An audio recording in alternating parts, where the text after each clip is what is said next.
Hey y'all, it's Miss Flores. So today we are going to be continuing with financial literacy, and we are going to be talking about the different types of payment. So payment is basically anything that you use to buy something, right? Whether it's at a store, buying a house, paying bills, doing something like that. These are the different things that you can use in order to buy things.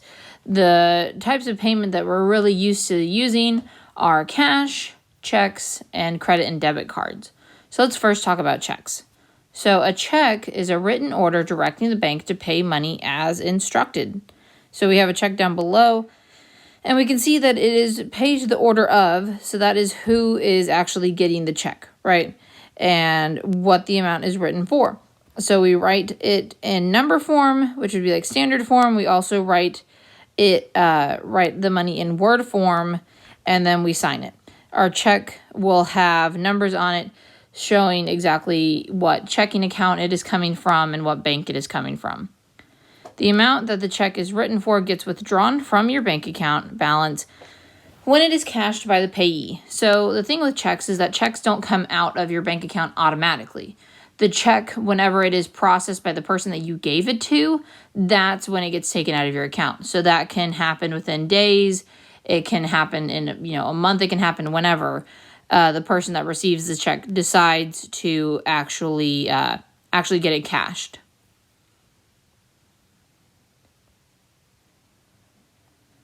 We also have credit cards. I'm sure pretty much almost everybody's parents or grandparents, somebody that they know has a credit card. And credit cards are a plastic card that are used to make a purchase. A card is issued by a lender who will pay the money for you, and they will collect the money later. So that basically means most times people get credit cards through their bank, or sometimes you can get it through a store for like a rewards program and things like that. And basically, whoever issued you the credit card is your lender. They're letting you borrow money, and then you will pay it back at a later date. If the payment is made after the grace period, interest will be charged. So this is one of the downsides with credit cards, is that when you purchase something with a credit card, if you don't pay it back by a certain time, if you don't pay the full thing back by a certain time, interest, which is basically another like money added on to your payment, will be added. So let's say that you have a credit card that has 10% interest. That means that if you don't pay off your entire credit card, that means for every dollar that you have that you didn't pay, if it was 10% interest, that means 10 cents for every dollar will be charged onto the amount that you still owe.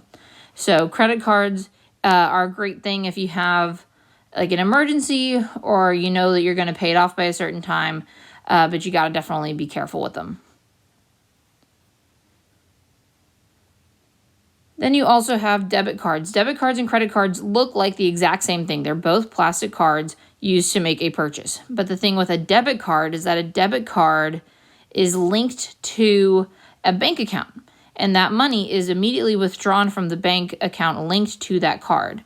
So your debit card works basically the exact same way as cash, works the same way as cash, basically, that once you spend it, it's immediately gone. It's like checks in the fact that it's linked to your account, but it's great because you don't have to carry around a whole checkbook. You don't have to carry around a bunch of cash. You carry around one card, and it's linked to that account, and you can spend however much money you have on that account.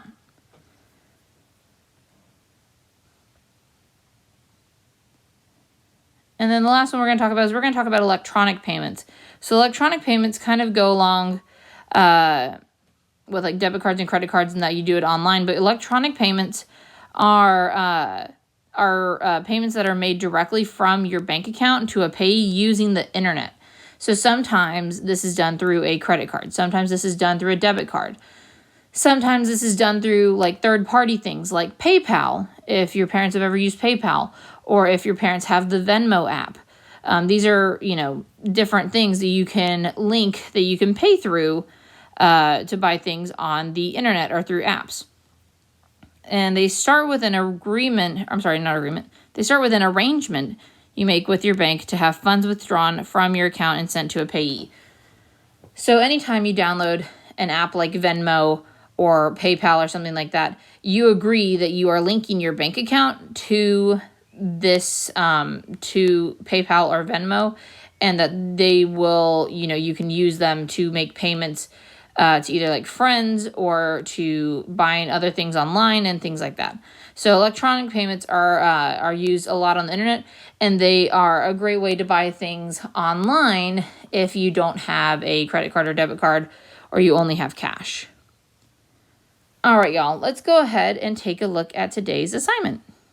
All right, y'all, here is today's assignment. So we have one Google Slide assignment, and it has 3 different slides with 3 different activities on it. So the first slide that we have, though, is just a review about checks, credit cards, and debit cards. These are the 3 main things we're going to be focusing on today's assignment.